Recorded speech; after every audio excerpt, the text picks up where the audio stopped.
Welcome back to another episode of Psychedelic Therapy Frontiers, the podcast devoted to exploring the frontiers of psychedelic medicine and what it takes to cultivate a healthy mind, body, and spirit. As always, Psychedelic Therapy Frontiers is brought to you by Numinus.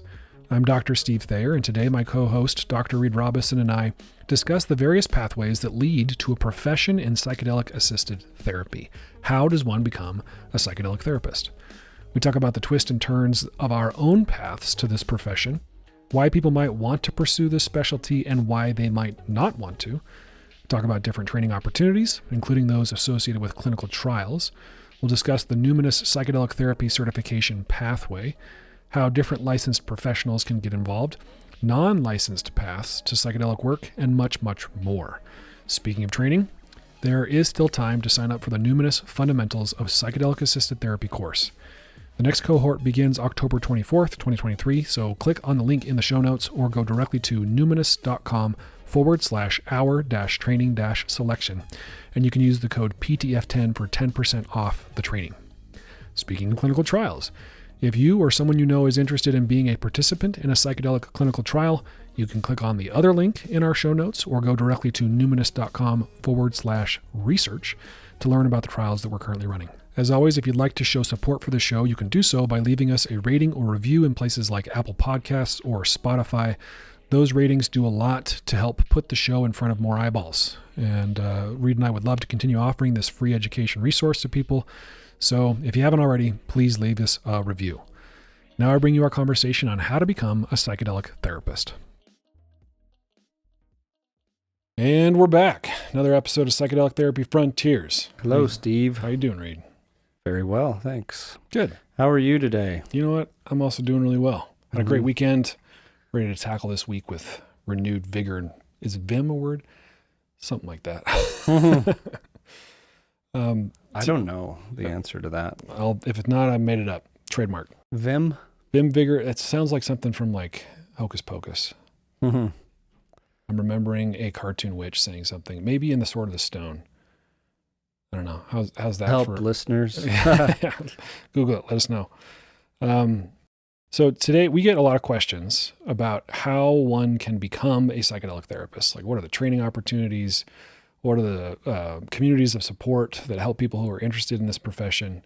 So we thought we'd go for it. We'd tackle it head on. Talk about some of the resources that are out there for people. And there are many. Mm-hmm. And there are also many people just saying, hey, I'm a psychedelic therapist or facilitator. Right.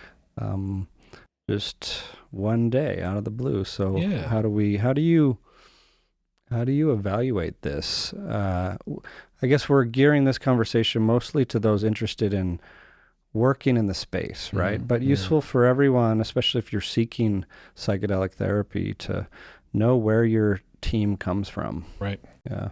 Yeah. And, Psychedelic Therapy Frontiers is the name of our podcast. We're both licensed therapists. There's so we have a bias toward psychedelic-assisted therapy, and we've made statements like this in the podcast a lot. But there's a lot of different ways to use psychedelic tools. Some of them, have been used in, like, for example, ceremonial or indigenous contexts for thousands of years. So certainly we're not territorial on the use of these tools. It would be silly and unethical for us to be so territorial. Yeah. And we fully recognize, I'm speaking for both of us here, that wherever people come from, they bring their unique skill sets and offerings to the equation. And, I love that about this space, is that it's a very multidisciplinary, collaborative one. Yeah. Absolutely. So maybe it would be nice to start with why. Like, why are people attracted to, maybe therapists in particular, working in this space, working with these psychedelic tools? What sparks the curiosity for people? It's interesting what's happened in that light, what's happened to the field of psychiatry since I went into it about 14 years ago when I finished my training. Well, actually, even further, when I decided to do a psychiatry residency coming out of med school, it was not a popular idea, right? And it was not hard to get a spot. Like, there were these other specialties like dermatology, radiology, certain like orthopedic surgery that were really competitive and popular. But now I hear from some med students that psychiatry is the new dermatology. And it's not 100% due to the psychedelic renaissance, but that is a major factor. Really? And it has become more and more competitive. And I've never seen anything like it in this field. The interest in working in it, it's quite exciting, actually. Yeah, I've got, from the clinical psychologist perspective, I have a lot of friends went to graduate school with or around the same time who are now asking me like, hey, you're into this psychedelic stuff. What's this about? They've read Michael Pollan's book, or they've seen the research coming out of Compass or USONA or MAPS, particularly, and it's caught their eye for sure.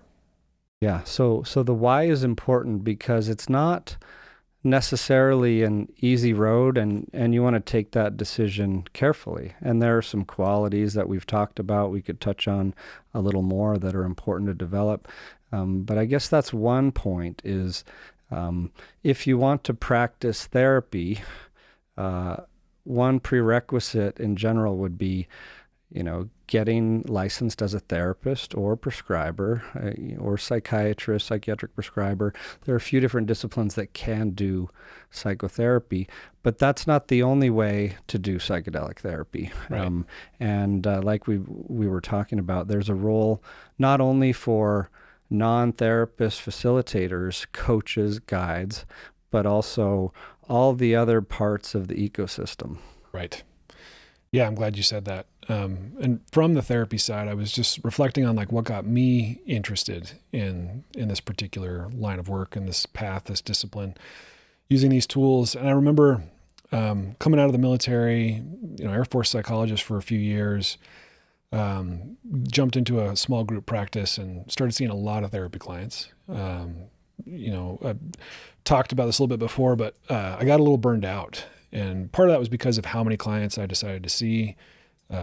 It's unwise to overburden oneself as a professional helper where you're digging from the dregs of your cup to serve others without filling it up yourself.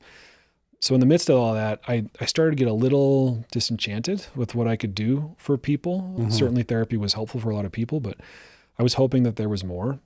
And that's when I stumbled across the research. Until then, I'd never even given psychedelics a thought. It wasn't something that was on my radar at all. And then read Michael Pollan's book, started looking more at what research existed at the time, and then had a personal experience with psychedelics that really changed my life. I mean, changed my life personally, but also I remember thinking like during a psychedelic experience, oh, this kind of experience, this kind of like unadulterated mindfulness or feeling emotions with complete self-compassion and openness.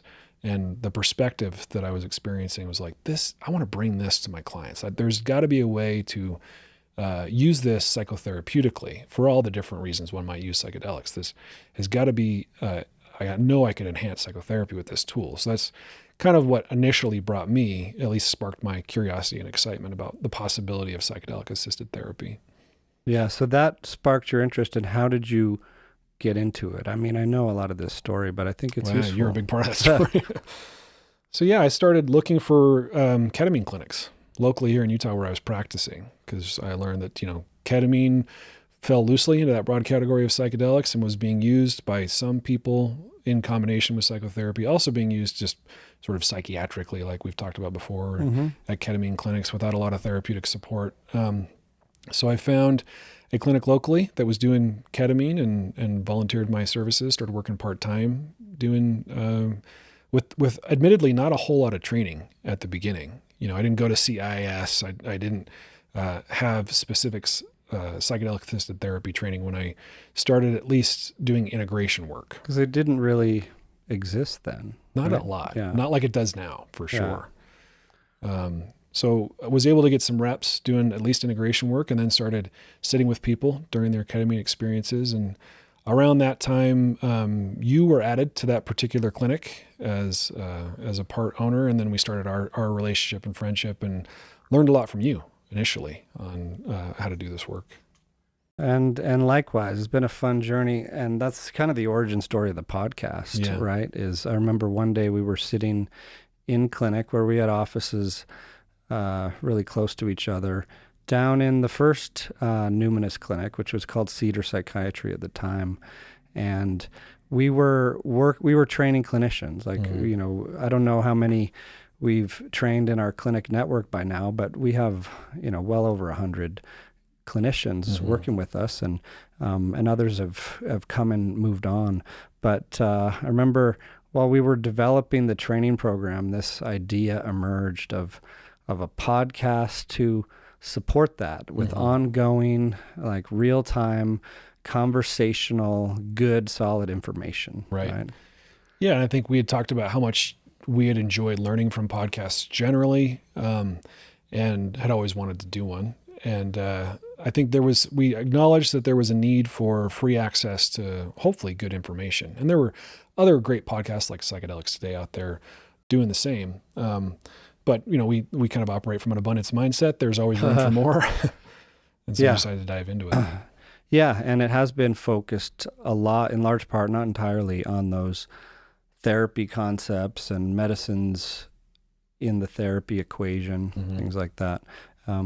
But it's interesting. Back then, we also, because we were training small groups, one-on-one, we decided to film some content and make it asynchronous for the clinicians who were joining us or who had been working with us but not yet fully trained in ketamine. And we made like a 8 to 10 hour online course in that conversational style. These weren't podcast episodes. Those recordings haven't ever been, but that's just as an example, has traditionally been part of the onboarding process for new therapists and prescribers who join our group and start working with ketamine and other medicines. So it became kind of the foundation of our training approach, at least for people to have this asynchronous content. Some of it was lecture style, but a lot of it inspired by our fledgling podcast to have conversations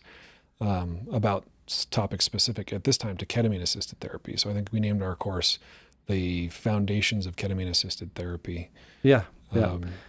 And now it's probably worth continuing that thread and to what it's become now at Numinus. I know you've been teaching a lot more lately than I have in the fundamentals course, but we'll talk about lots of different options and general principles, but maybe starting with how that's evolved within our organization, where we do a lot of work with ketamine and Spravato across clinics. I mean, probably I looked the other day, and we'll do 7,000 dosing sessions with Spravato this year, at least 5,000 with ketamine.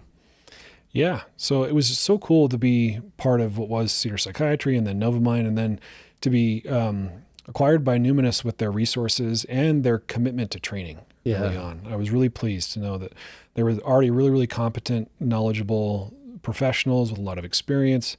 So not only commitment to training our staff internally, but to providing training opportunities to the general public. So they were able to sort of shoehorn in the content that we already had, and are in the process of developing an entire certification pathway to psychedelic-assisted therapy using medicines like ketamine, psilocybin, and MDMA are the three that we're focusing on from a training perspective right now. So that pathway at Numinus starts with that fundamentals course, the fundamentals of psychedelic-assisted therapy, which is a course that, like you said, we've already run a few cohorts. The next cohort is starting in October. So if you're listening to this episode, the time that it's released here in October 2023, you still have time to sign up for the fundamentals course, which is an 8-week course that involves every week asynchronous material, meeting with small groups that we put you into, but also attending each week a 3-hour lecture series that's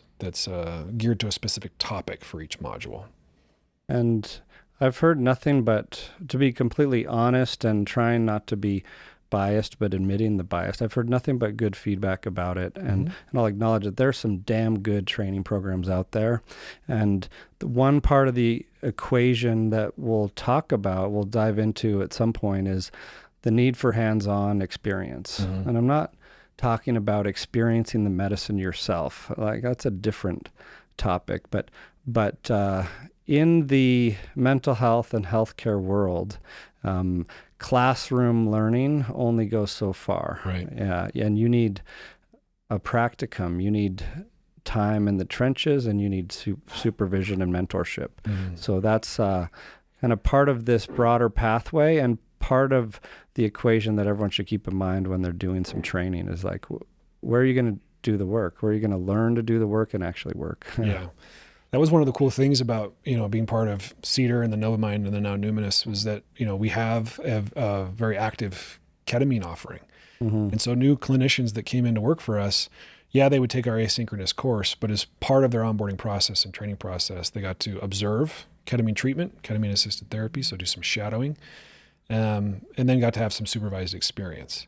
So we would bring in some volunteer, for example, to provide that hands-on experience, bring in some volunteer ketamine clients who, agreed to be observed and recorded for future educational purposes, and gave our clinicians an opportunity to see it in motion and participate as assisting therapists. Yeah. And just to add to your story of how you got into it, reflecting on my training and learning, I've had some great teachers and mentors along the way, including like Phil Wolfson for many years, and so many others.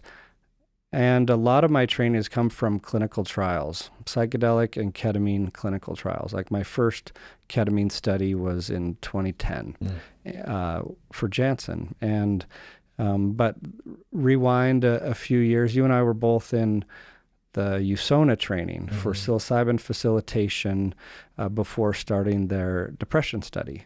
And then you help Compass train facilitators right now, having been through that program. We're doing a TRD study right now for Compass, and we just completed the MindMed LSD study. So there was a training, both some online remote, some at the investigator meeting we flew out to, but every clinical trial using psychedelics, especially the psychedelic-assisted psychotherapy approach, will have training as part of it. And what I like about those is the rigor needed, the litmus test of passing regulatory approval that's required, that often means, besides a lot of hoops to jump through and red tape, it often means these have been well developed and pass the test of a lot of scrutinizing eyes looking at it, including, the powers that be, the governing bodies that regulate these medicines. Yeah. I'm glad you brought that up, because a lot of the experts and mentors that we look to and a lot of other people look to have expertise because of their participation in clinical trials, right? Not only designing the studies, but being trained to facilitate in those studies, and now becoming trainers themselves. And thinking about some of my mentors at MAPS, or that have worked on MAPS clinical trials, like Chantel Thomas or Bruce and Marcella. And so a lot of my training since I started this work has come in the form of clinical trial training. Apart from MAPS, I'm certified MAPS MDMA assisted therapy training that I went to was not part of their clinical trial. They were already wrapping up clinical trials by the time I got trained. But and my MAPS training was because of the clinical trial I was working on, the eating disorder study, and it was just kind of a step in that process, getting plugged into the training that I had not yet done. This is a few years ago now, but that's one pathway to consider, is if you want to work in psychedelic therapy, given where the field is at right now, with only ketamine being legal across all states, and the other medicines coming down the kind of regulatory approval pipeline, MDMA, then psilocybin, etc. If you want to work in the space and get damn good training, that's one pathway, is work with a group doing clinical trials in psychedelics. Right. Yeah. And as big as that as that opportunity is nowadays, it still is fairly limited, right? You got to find a site that's doing the clinical trials. There aren't a ton of those sites across the world. There are enough of them, though, that a lot of people are getting good training. Yeah. So like you said, one pathway. There were maybe 11 sites in the USONA study. We just published that paper. It was a JAMA paper the other day, and it describes it. But and then in the MindMed study, I don't know if there were a couple dozen sites. Yeah, I was going to say 20-something. Yeah, and in the Compass, maybe 40 plus planned, or at least. So it is a very limited number. As if you were to look at the list of MAPS sites, that's like you said, kind of a different list because the phase 3 studies are done, and now it's kind of regulatory submission time.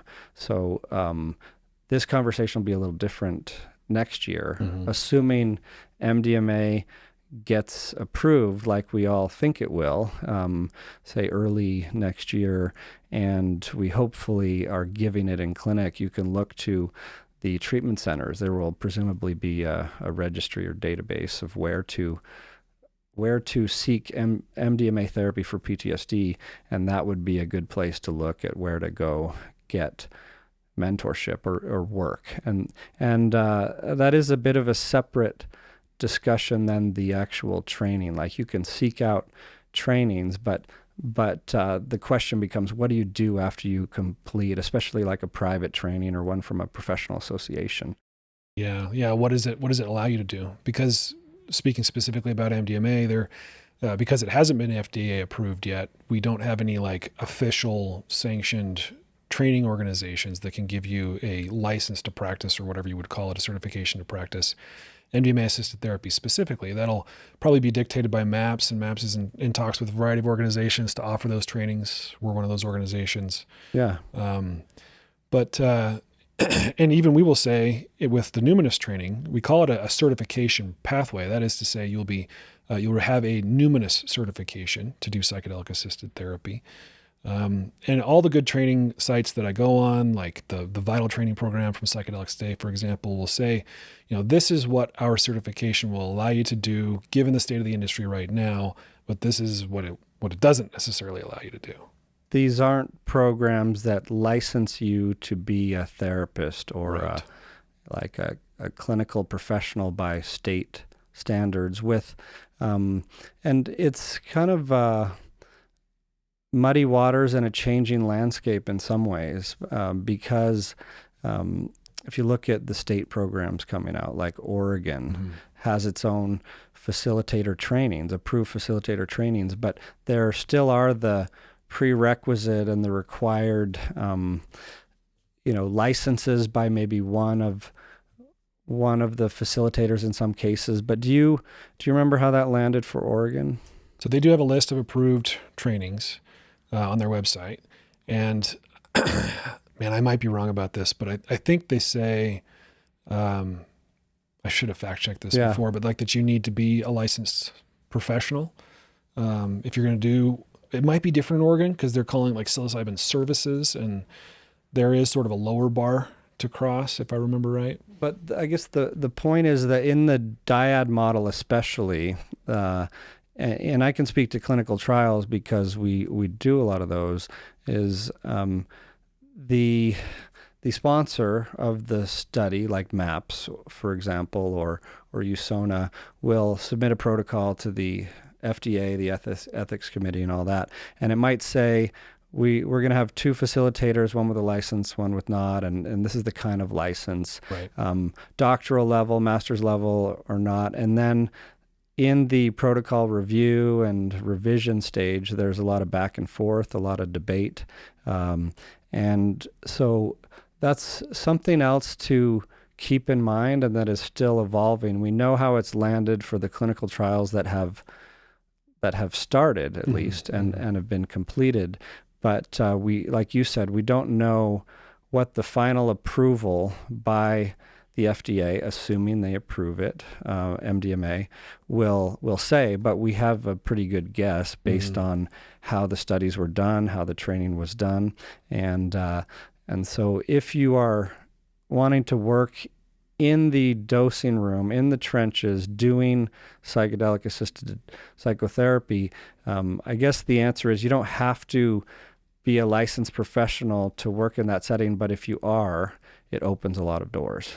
Yeah, especially if you take seriously what we're calling it, psychedelic-assisted psychotherapy. It makes sense that you would be a licensed psychotherapist, right? In the States, at least, you can't call yourself a psychotherapist without a license. You can call yourself a coach. You can say what you do is trauma-informed, for example. But to say that you're providing psychotherapy is protected by a licensing board. And because these are Schedule I controlled substances, or even in the case of ketamine, like a Schedule III controlled prescribable substance, because they're controlled, they need to be prescribed. Mm-hmm. And there needs to be a prescriber in the equation. But that, in psychedelic studies and in the real world, that doesn't mean the prescriber is in the room doing the psychedelic therapy. Sometimes it does. Mm-hmm. But we've certainly had psychedelic studies where I've been the prescriber down the hall, or I need to be available within reach of the clinic, but there are two non-prescriber therapists in the room doing the dosing session for 12 hours, let's say, on an LSD study. So that's another nuance, that if you're not in the field navigating those licensure hurdles and regulatory issues, then you might not have a feel for how that works. Yeah. And there are even organizations like Journey Clinical that will provide for you the prescriber piece as a therapist, where you partner with them. Your client meets with one of their prescribers online. They get a prescription for ketamine, and then the prescriber is accountable to the medical clearance and the prescribing of the medicine, and then you as the therapist do the ketamine-assisted therapy. So this is a prescriber not available in all states, but a prescriber who isn't even local. That's kind of like when you mentioned how you got into it. It's a good entry point, is doing the integration for people who are getting the medicine and dosing session elsewhere is one option. Like, someone can go to a clinic for a ketamine dosing session, then come to your therapy practice, in theory, the next day for the integration session in this collaborative care model. Right. Like, we do a lot of that in the community with our ketamine offerings in clinics, and with the network of therapists and prescribers and friends of Numinus, or all those taking care of our clients, where we can work together on the course of therapy. Right. Yeah, so maybe it also would pay off, just to back up and reiterate, that one of the things to focus on if you want to get into the psychedelic therapy profession is to become a really good therapist first. Yeah. Right?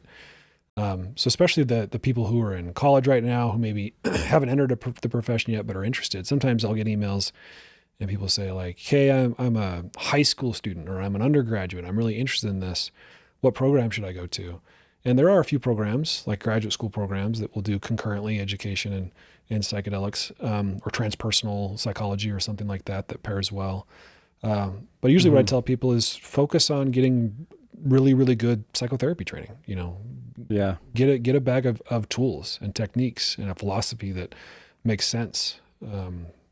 And that can be a good place to start and focus your energies. Yeah, and maybe it helps to just outline a little bit what it takes to become a psychotherapist, because there are numerous paths, and what it takes to become a prescriber or psychiatric prescriber.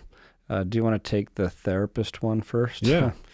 Yeah, so lots of different paths lead to that eventual realm of psychotherapist. Licensed to do psychotherapy, yeah. Yeah, at least in the United States. There are master's level degrees and there are doctoral level degrees that you can get that give you that license. So I'm a clinical psychologist, which is arguably the most arduous path. Just a PhD in clinical psychology, or a PsyD, so a PhD, Doctor of Philosophy, often awarded in programs that have a research orientation. So you'll write a dissertation. The program I went to was both a clinical and research focus. So it was a scientist practitioner model. You did the PhD, but if you do a PsyD, do you need to do a thesis? You do need to do some kind of thesis. Yeah. It's just not as rigorous as a dissertation. Not as kind of research oriented, perhaps.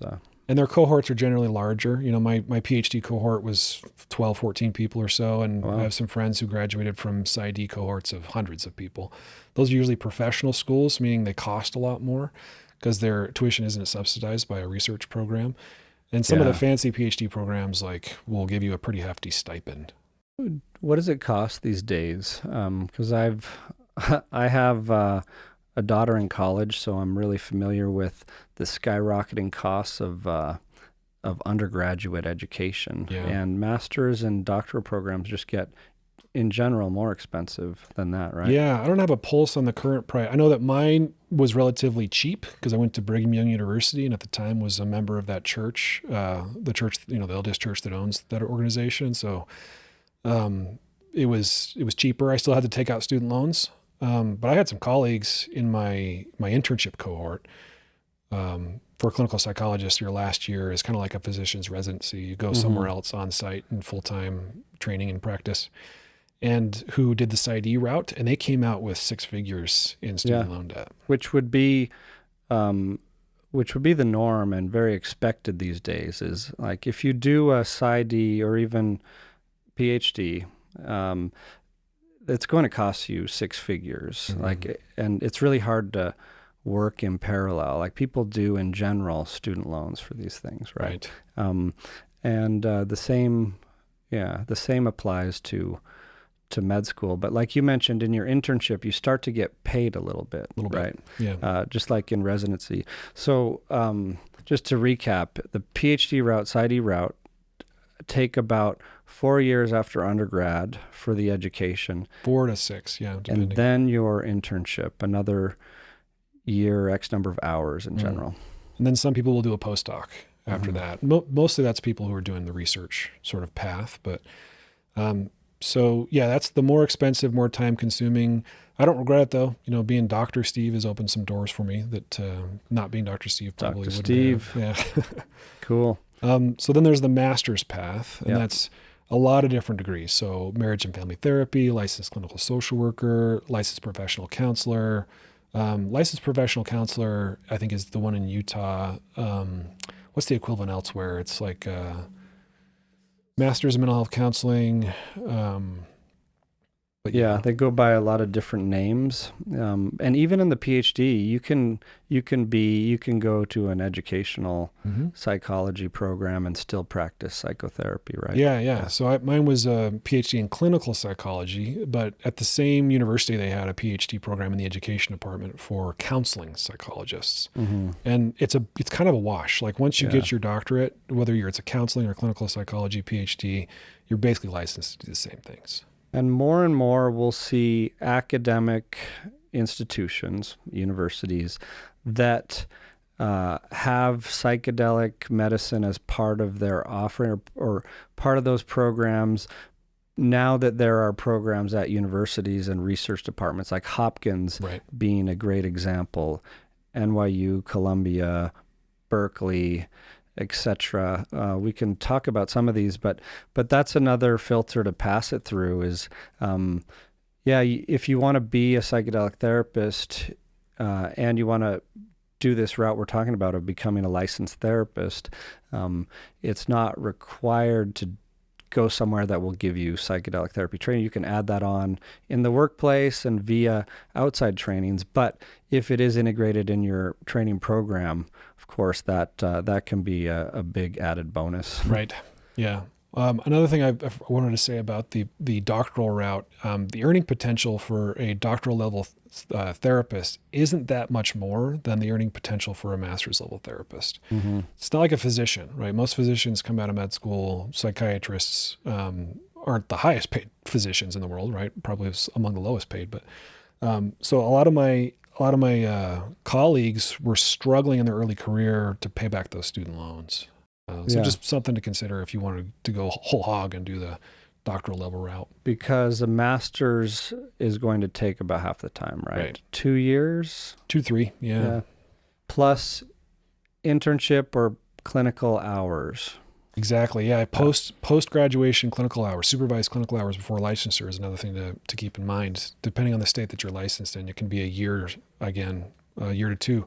Social workers have a from what I understand, like a huge supervision burden. Like 3,000 to 5,000 hours to get licensed as a therapist after your grad school. Right. So you need to find somewhere to work at usually a reduced rate, right? And have a supervisor who you meet with at least weekly, for example. Yeah. Some states will allow you to count your internship hours toward that total. So you still haven't technically graduated with your degree yet. You're sort of all but dissertation, they say. So yeah, those are some things to consider. Yeah. And so on the prescribing front, if you want to be a psychiatrist, you have to go to med school, which is 4 years. And then the residency after that, if you can get a spot, it's a 4-year residency program. There are combined programs that are 5 years with child and adolescent, for example, or people sometimes do, add it on after their residency if they're doing that subspecialty. There's subspecialties in addiction medicine, et cetera, et cetera. But there are other routes into psychiatric prescribing. Like you could be a psychiatric nurse practitioner, which means you get your nursing degree first, BSN, it's usually required, and then go to a master's program. Or you can be a physician assistant and gravitate towards psychiatry.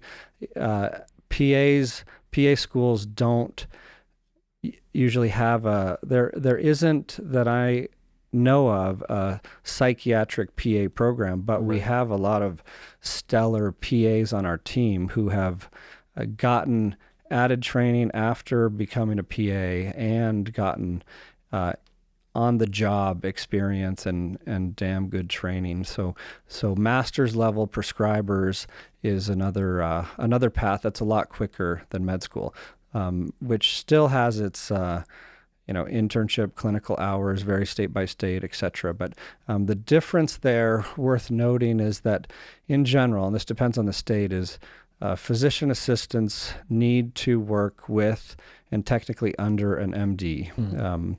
And as an MD, I can have, I think, 4 full-time equivalent PAs I'm working with. Whereas a nurse practitioner does not. They could hang their shingle, at least in Utah and many states. They can work independently, and it does vary widely by state. Yeah. So do you think that there might eventually be a subspecialty for psychedelic medicine for psychiatrists? Like you might have that add-on you talked about for child and adolescent. Maybe there'll be an add-on or a full residency. Yeah, there's talk of it, but the thing about psychedelic medicine and psychedelic therapy is it is for mental health, for all intents and purposes. I know it's being studied for other things like, TBI and headache and pain. So I realize that statement is limited, but practically speaking, right now, the clinical trials that are furthest along, it does live in these worlds of psychotherapy, psychology, psychiatry, general mental health, and I don't think there will be a residency program, like a core residency program for psychedelics. Programs are offering more and more psychedelic medicine as part of it, and some have are talking about or launching certificate programs. But I think what will happen more likely is it becomes a fellowship afterwards. Like you can, at some of these top-notch psychedelic research institutions, you can do a postdoc or fellowship program there, and that would be after you get your initial residency done. But these are, the disclaimer for this whole episode is a lot of this is speculative, right? And we're just relaying on what we've learned by working in this space and being in this space and taking our best guess of how it's going to unfold, and it's a changing landscape. Yeah. Let's talk a little bit about what people might also run across when they're looking for training, and that is for non-licensed therapists or non-clinicians. Usually falls under that category of coach, right? So you'll find psychedelic coaching programs out there, and most of them are oriented toward prep and integration. Some of them will be as bold as to to train people to hold space and actually facilitate medicine journeys. But lots of different coaching programs. And the ones I've taken a look at, some of them are actually really good. Very professional, created by and led by experienced people, most of them getting their experience in the ceremonial context out of the country at things like ayahuasca ceremonies or mushroom ceremonies. Yeah. But they can provide pretty good containers. And that reminds me, it's not like we're talking about, you don't have to become a psychotherapist or a licensed prescriber to work in the space. But you definitely do not. But those do open doors. I wanted to point out that some of my MAPS mentors and some of the top MAPS therapists and trainers, like Bruce Poulter, is a nurse by background. And a massage therapist. Yeah. Bodywork background.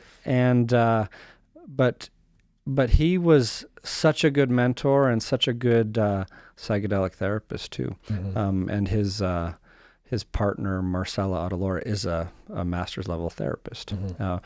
Michael Mithofer is a psychiatrist. I think he was an ER doc who later did a residency in psychiatry as well. And is Annie, his wife, nurse by background? Nurse, yeah, I think so. And there's a lot of marriage and family therapists in there, both masters. That's also one that you can get both a master's and a PhD in and still be a licensed therapist. Yeah, like my MAPS small group mentor, Ann Wagner, I believe is a PhD, but in marriage and family. Mm-hmm. Yeah. Mm-hmm. She did the couples PTSD, conjoint PTSD therapy study in Toronto, which I think was super cool. Yeah.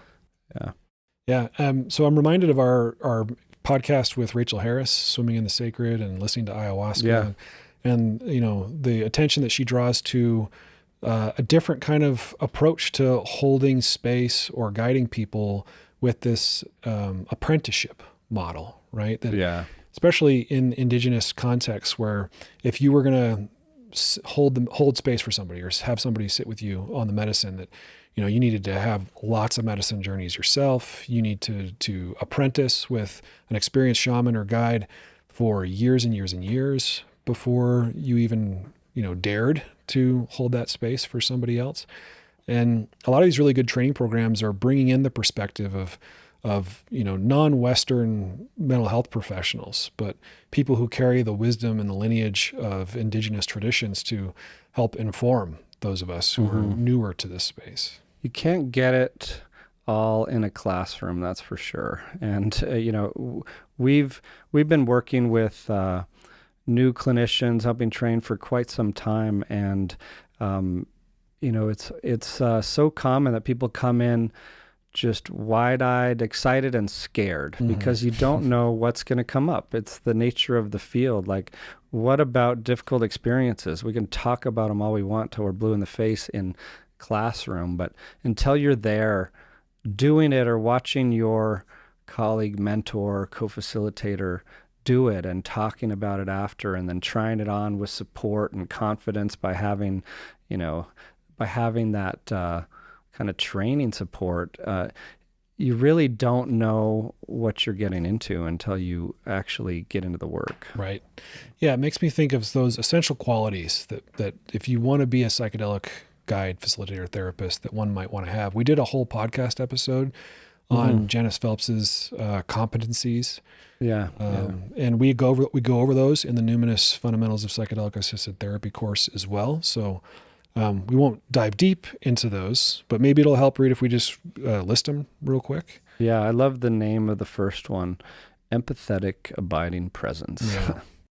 Which a lot of these are, I would say, are competencies for any therapist, but specifically helpful for people doing this psychedelic work. So empathic or empathetic abiding presence. Yeah, when you're in a session, and I think you're really great at this, by the way, Thank Steve. You. Maintaining your presence and attunement to the client and the energy of their emotions, their body, the room during the session. That's kind of what it's alluding to. Sensing, empathizing, responding, resonating with them, with your whole self. Yeah, being attuned. I remember I had a client once pull their eye mask off after 3 hours and just look at me and be like, "Do you ever get bored?"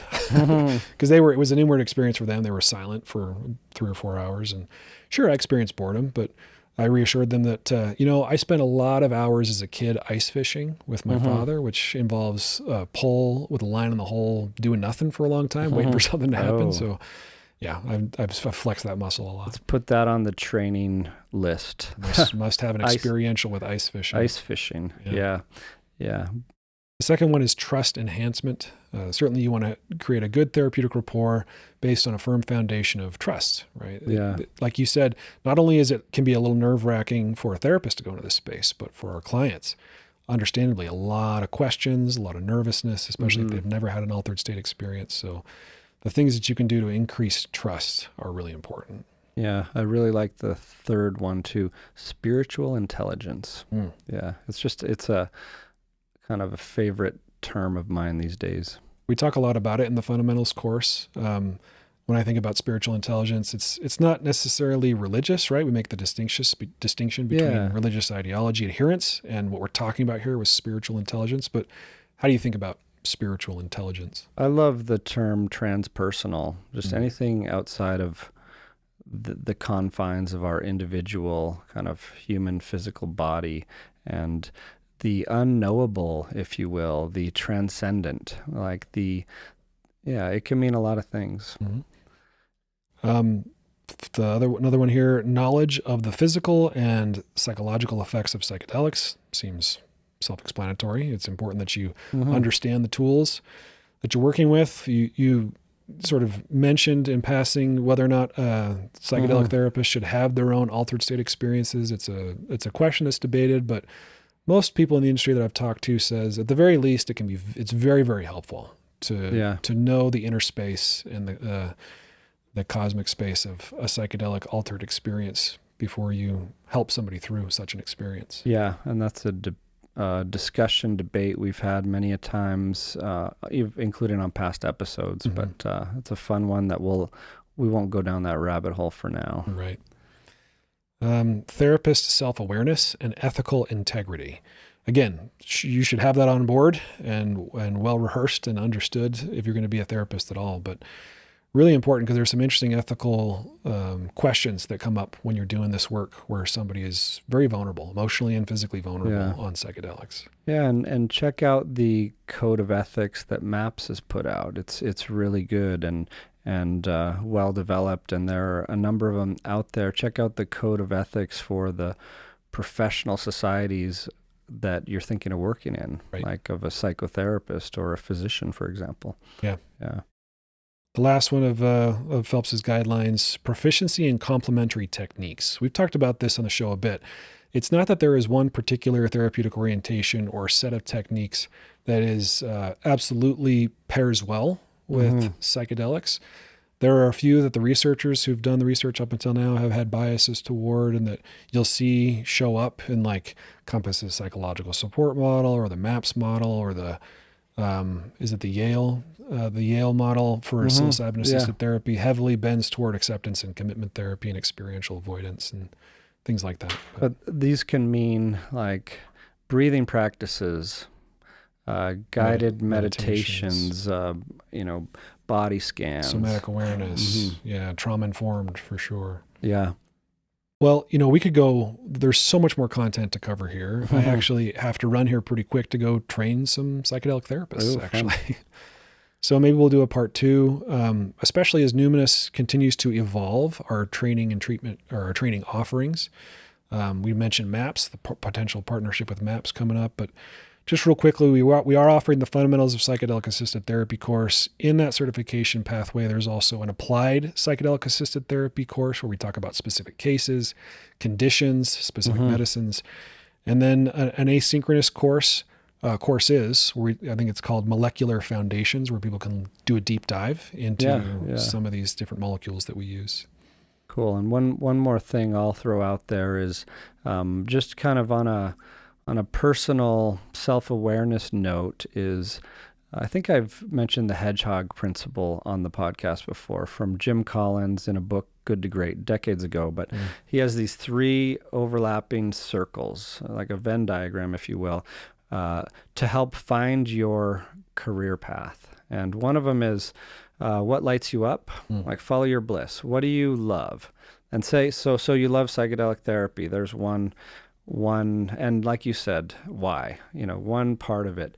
What are you really good at? Mm-hmm. Like, what do you have a degree in, 10,000 hours under your belt, whatever. And the third important one is what could drive your economic engine, what could actually pay the bills. And at the intersection of there is kind of a clue of where to look, because this space needs a lot more than just therapists, psychiatrists.